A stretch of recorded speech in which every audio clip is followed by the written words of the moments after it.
Hello and welcome to this training. You might be an accidental micromanager, delaying your teams, ostracizing yourself from your employees, and weakening engagement throughout your organization. And you probably don't even realize you're doing it. I meet leaders all the time who are completely unaware that they are micromanaging their people. They actually think they're being helpful. They think that they're delegating, but they're not. They're merely using different words to micromanage in the same way that they used to. Is this you? Would you know if it's you? If you haven't retooled your delegation process with a 21st century mindset, if you're still delegating work to your people, this is you. Go online right now and try this. Try Googling how to delegate. Article after article after article gets this wrong. Articles in Inc., Entrepreneur, Harvard Business Review, Fast Company, and more have this wrong. They almost all get it wrong. They espouse models of delegation that are rooted actually in 20th century management thinking, a model that tried to optimize for efficiency, to make the most of given resources, to minimize variation in production lines. The purpose was to maximize the work done, to obtain economies of scale, and to control the work and make sure it was done right.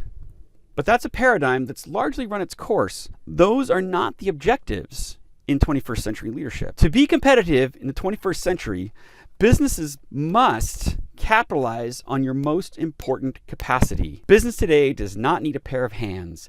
It needs an active and engaged mind.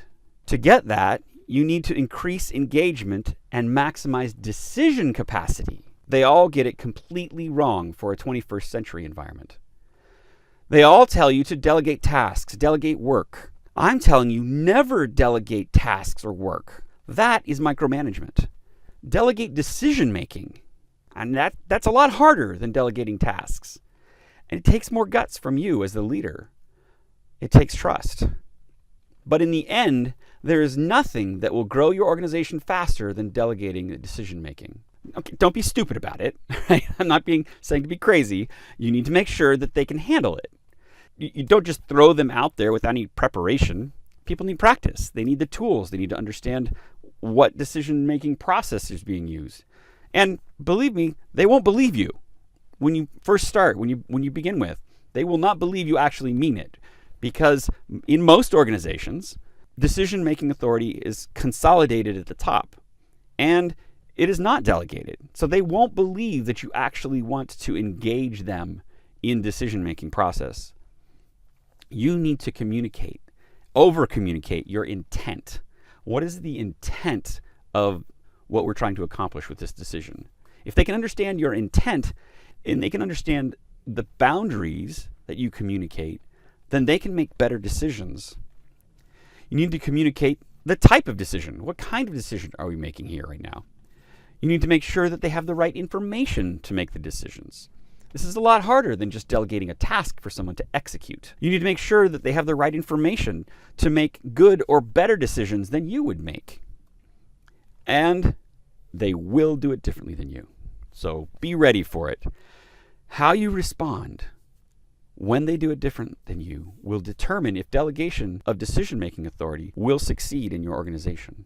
There's a lot to decision-making, more than can be covered in just this short video, but one key is understanding what kind of decision is being made. Some decisions are matters of preference, choices, opinions, or style. On those questions, there will be times when they make a different decision than you would make.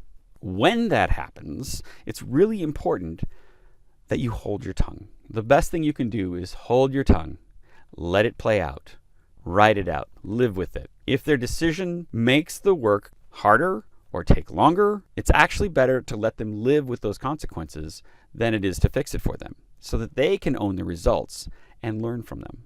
If you just tell them what to do, they will never build up that decision-making muscle that we need them to have to grow your organization.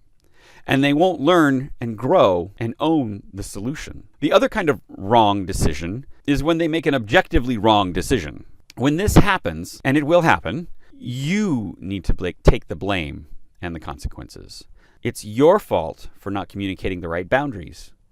It's your fault for not communicating the right decision process. If it's not one of those things, then it's your fault for giving them a decision that was too heavy for them at their current capacity. You can think of it this way. You look at these 3 rings. In the middle is decisions that they can make. Right now, they can make these decisions all day long. It's no big deal. That middle green section is decisions that they can make with cover, with your help and support. With the right boundaries and the right understanding, they can make these decisions. And on the outside are decisions that you still need to make. Right now, there's a lot of decisions that you need to make and a lot of decisions that you need to provide cover for, and very few that they can make by themselves. The goal is to expand the middle section of decisions that they can make for themselves. By that, to move out the ring of decisions that they make with your cover, and then to shrink the decisions that you must make. This increases your capacity to do other things. This is getting you out of the business that they could be doing and moving you into other different, more interesting, more challenging, more exciting work. If you can get this, it will dramatically improve your organization's speed, adaptability, capacity, and profitability. Imagine if everyone in your organization is making decisions. Imagine if everyone is making decisions, if everyone is fully engaged, if everyone is being creative and owning their work. You won't have to worry about the competition. There won't be anyone who can touch you. And even more importantly, imagine what it could mean for you. The freedom that can come from not needing to make every decision. Imagine the satisfaction in building a self-sustaining team of leaders, ready to make more leaders. If you own the company, that translates into real freedom. You can take a vacation. You can go out and find more clients. And when the time comes, you'll be able to sell the business because you aren't the only glue holding it all together. If you're not the owner, but instead you're a manager, with this kind of leadership, your team's capacity will blow away the other teams in the company. You're likely to get that next promotion, expanded territory, increased responsibility, credit for a job well done.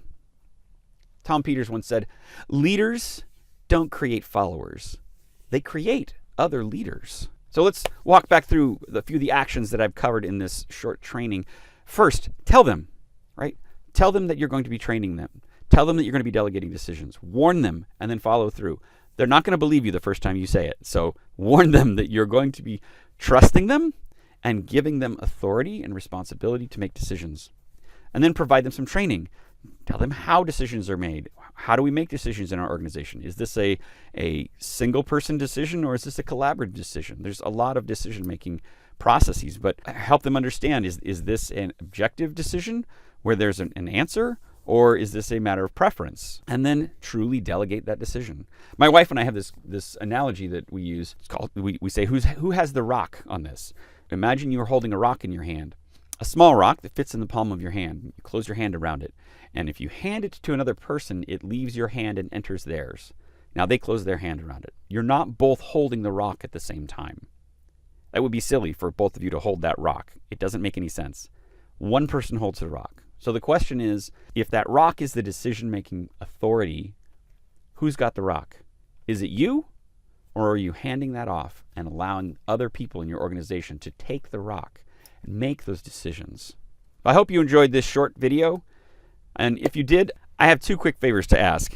1, please drop a comment in the space below. I love to hear, I said this in the last 2 videos, I love to hear your thoughts and how you might use this concept if you're delegating decisions, or what problems you might see in your organization with delegating decision making. 2, tune in tomorrow. Tomorrow is when we launch my long-awaited training course, Leading the Revolution, Leadership Lessons in Volatile Times. Leadership lessons for volatile times. I hope you've gotten a lot out of this training video. Please comment below. Tell me what you like. Tell me what you want to hear, other things. Share your insights and questions. Thank you, and I'll see you tomorrow.